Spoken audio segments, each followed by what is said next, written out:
আসসালামু আলাইকুম। English with Naim চ্যানেলের আরও একটা ভিডিওতে আপনাকে স্বাগতম। আপনাদের সামনে আপনারা যেটা দেখতে পাচ্ছেন যে এখানে ডেইলি স্টারের ওয়েবসাইট খোলা এবং এখান থেকে একটা আর্টিকেল নিয়ে আজকে আমরা পর্যালোচনা করব। আর্টিকেলটার হেডিং হচ্ছে remove rice import duty tariff commission. যে ট্যারিফ কমিশন থেকে বলা হচ্ছে যে চালের উপরে যে আমদানি শুল্ক এটা যেন প্রত্যাহার করে নেওয়া হয়। রিমুভ মানে হচ্ছে প্রত্যাহার করা, রাইস মানে আমরা জানি চাল, ইম্পোর্ট ডিউটি হচ্ছে আমদানি শুল্ক, আর ট্যারিফ কমিশন তো হচ্ছে শুল্ক বিভাগ বা শুল্ক কমিশন। আচ্ছা, তারপরে এটার সাবহেডিং কি? The duty cut on October 20, অর্থাৎ অক্টোবরের 20 তারিখে যে শুল্ক কর্তন করা হয়েছে, still not enough to bring down imported rice prices, যে এটা এখনও যথেষ্ট না আমদানিকৃত চালের দাম কমানোর জন্য। দ্য বিটিটিসি স্যাস, যে বিটিটিসি বলতেছে, অর্থাৎ পুরো সাবহেডিংটার অর্থ আমরা পাচ্ছি যে বিটিটিসি বলতেছে যে অক্টোবরের 20 তারিখে যে শুল্ক কর্তন করা হয়েছে এটা এখনও এটা আমদানিকৃত চালের মূল্য হ্রাস করার জন্য যথেষ্ট না। রাইট। সো এটার লেখক হচ্ছে সুকান্ত হালদার, লেখার তারিখ হচ্ছে মঙ্গলবার অক্টোবর 29, 2024 সাল, 7:26 PM।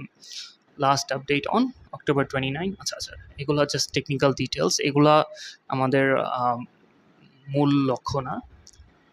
চলেন দেখি এরপরে কি বলছে।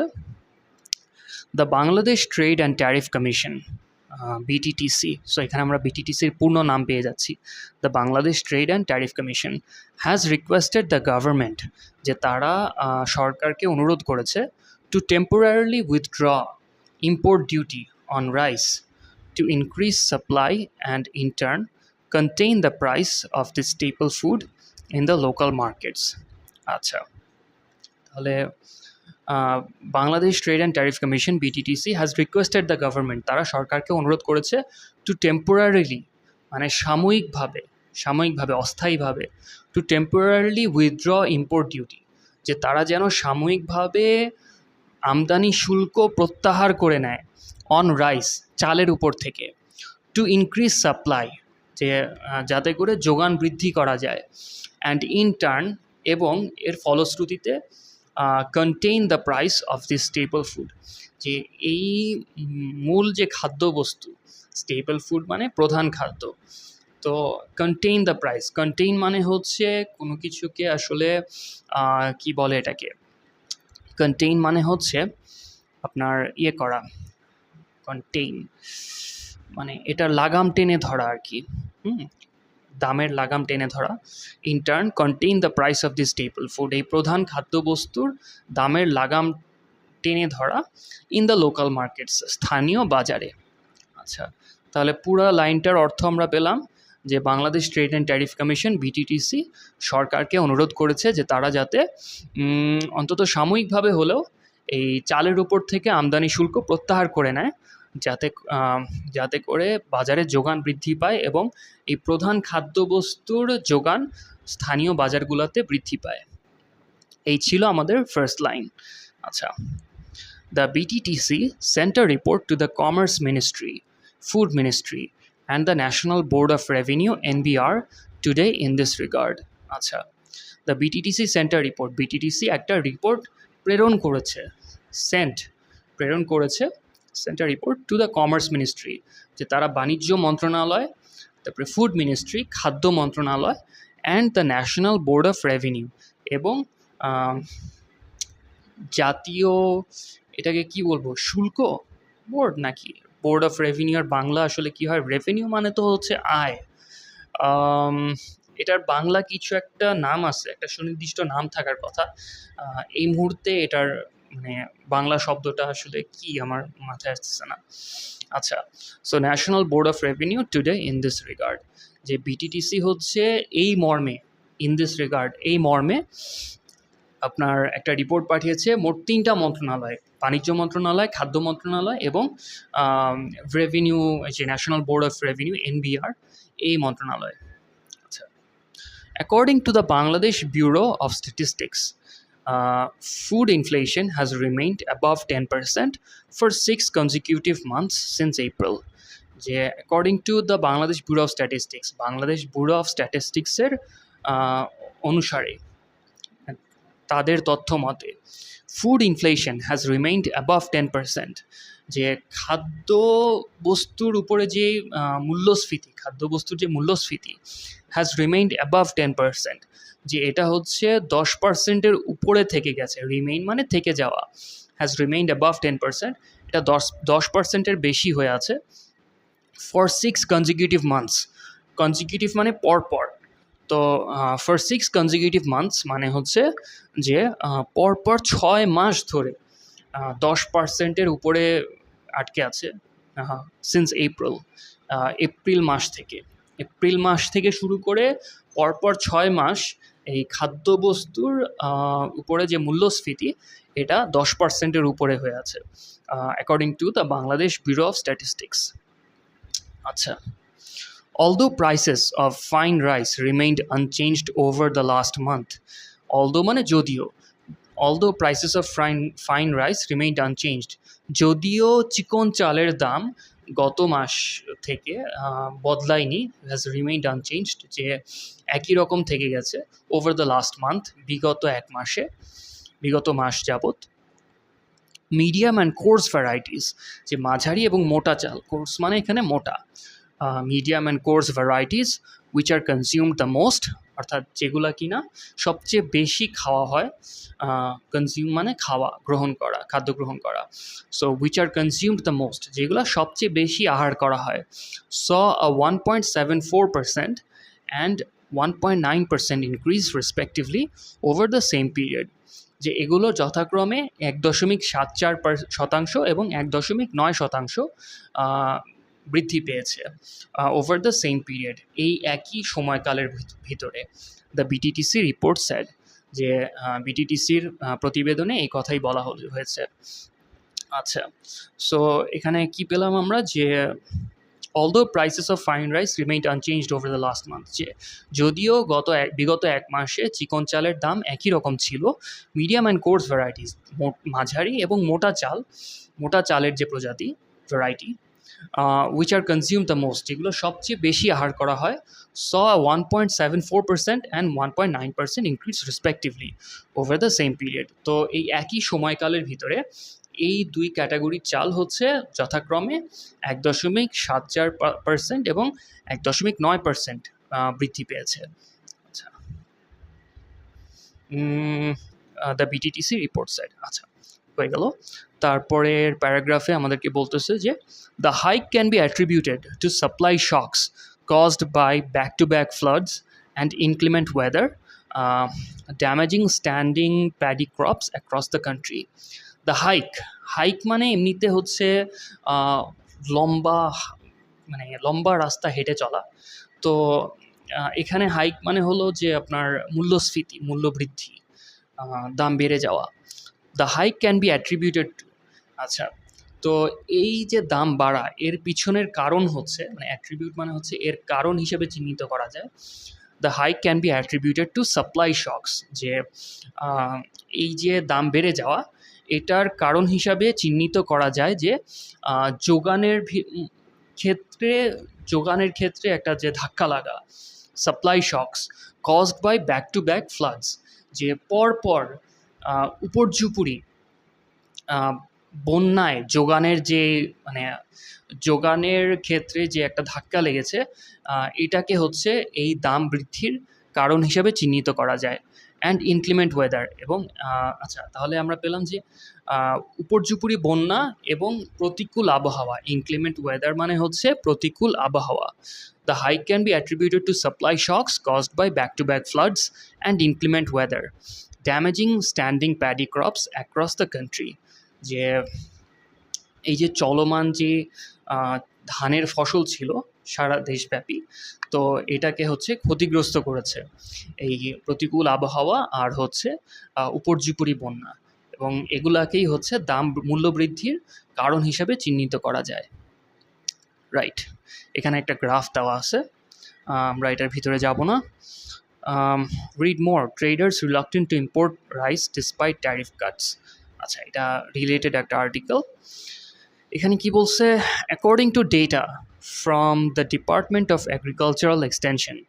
আচ্ছা, তো ডিপার্টমেন্ট অফ এগ্রিকালচারাল এক্সটেনশনের দেওয়া তথ্য অনুসারে, অ্যাকর্ডিং টু মানে অনুসারে, আচ্ছা, two recent floods between August 16 to October 15, যে দুটো সাম্প্রতিক বন্যা বিটুইন আগস্ট 16 টু আগস্ট 15, যে আগস্টের 16 তারিখ থেকে শুরু করে আগস্টের 15 তারিখের মধ্যে দুইটা বন্যা disrupted the production of 8.39 lakh tonnes of rice, যে এটা হচ্ছে 8.39 লক্ষ টন ধানের উৎপাদনকে ব্যাহত করেছে। ডিসরাপ্টেড মানে হচ্ছে ব্যাহত করা, ডিসরাপ্ট মানে ব্যাহত।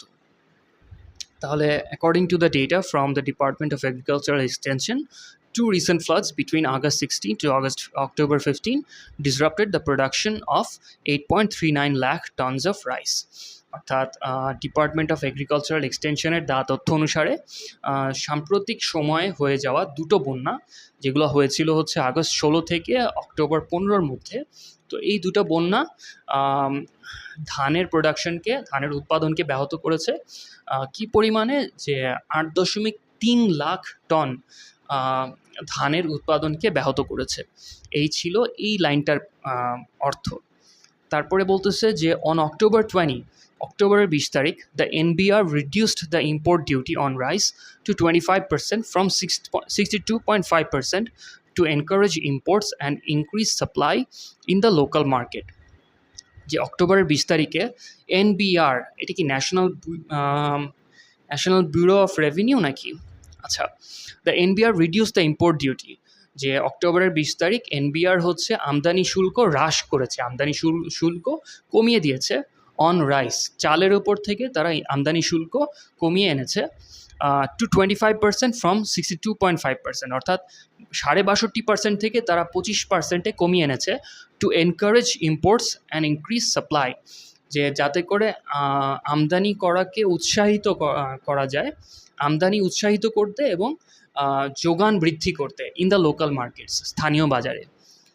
তাহলে পুরো লাইনটার অর্থ আমরা পেলাম যে অক্টোবরের 20 তারিখ এনবিআর হচ্ছে, এনবিআর এই সরকারি সংস্থাটা, তারা চালের আমদানি শুল্ক কর্তন করেছে বা কমিয়ে এনেছে 62.5% থেকে 25%-এ, যাতে করে আমদানিকে উৎসাহিত করা হয় এবং স্থানীয় বাজারে চাহিদা বৃদ্ধি পায়, যোগান বৃদ্ধি পায়। The NBR said that the duty cut would help lower the import cost by টাকা 14.4 per kilogram. যে এনবিআর বলেছে যে এই যে ডিউটি কাট, এই যে আমদানি শুল্ক কর্তন, would help lower the import cost, যে এটা হচ্ছে আমদানির খরচকে কমাতে সাহায্য করবে বাই টাকা 14.4 per kilogram, প্রতি কেজিতে 14.4 টাকা করে আমদানির ব্যয় কমাতে সাহায্য করবে এই যে আমদানি শুল্ক কর্তন করা হলো এটা। হাউএভার আফটার দ্য ডিউটি কাট, তবে এই আমদানি শুল্ক কর্তনের পরে importers ordered only 26 tonnes of rice সোফার, যে আমদানিকারকেরা মাত্র 26 টন চাল অর্ডার করেছে এখন পর্যন্ত, সোফার। দ্য বিটিটিসি রিপোর্ট মেনশনড, যে বিটিটিসির রিপোর্ট থেকে বলা হচ্ছে। Amid this situation, এই অবস্থায়, এই পরিস্থিতিতে, necessary rice imports will only be encouraged if the duties are exempted as part of efforts to stabilize the market prices, the BTTC report said. আচ্ছা, amid this situation, এই পরিস্থিতির মধ্যে necessary rice imports will only be encouraged, যে প্রয়োজনীয় চালের আমদানি will only be encouraged, মানে শুধুমাত্র তখনই উৎসাহিত করা হবে if the duties are exempted, যদি এর শুল্ক ছাড় দেওয়া হয়, exempt মানে ছাড় দেওয়া, as part of efforts to stabilize the market prices, অর্থাৎ এর শুল্ক যদি ছেড়ে দেওয়া হয় এই বাজারে এটার মূল্য নিয়ন্ত্রণ আনার অংশ হিসাবে, যদি আমদানি শুল্ক একেবারে ছেড়ে দেওয়া হয় তাহলেই শুধু আমদানিকে উৎসাহিত করা হবে। দ্য বিটিটিসি রিপোর্ট সাইড, বিটিটিসির রিপোর্ট এমনটাই বলছে।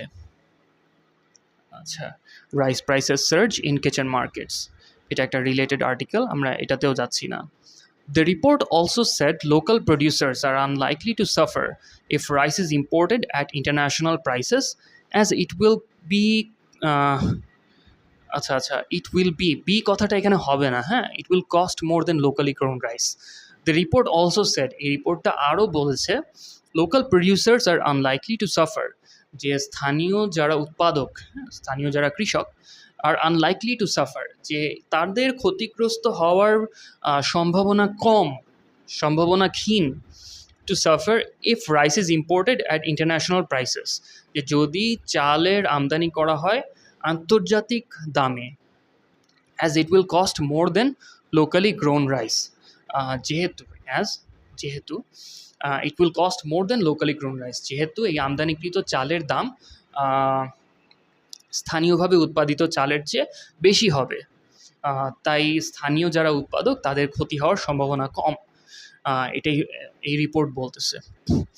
Bangladesh needs about 3.7 to 3.9 crore tons of rice annually.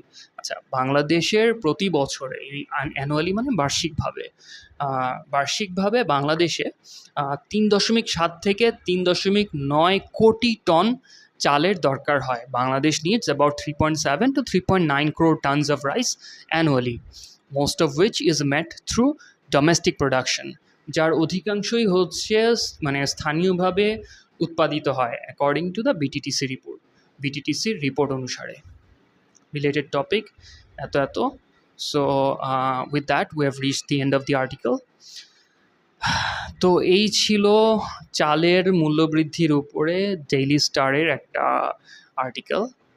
তো আশা করি এখান থেকে আপনারা কিছু শিখতে পেরেছেন, আর আমার ভিডিওটা যদি ভালো লেগে থাকে তাহলে প্লিজ একটা লাইক দিয়ে যাবেন, আর এ ধরনের কন্টেন্ট যদি সামনে আরও দেখতে চান তাহলে প্লিজ সাবস্ক্রাইব করে নোটিফিকেশন বেল অন করে রাখুন।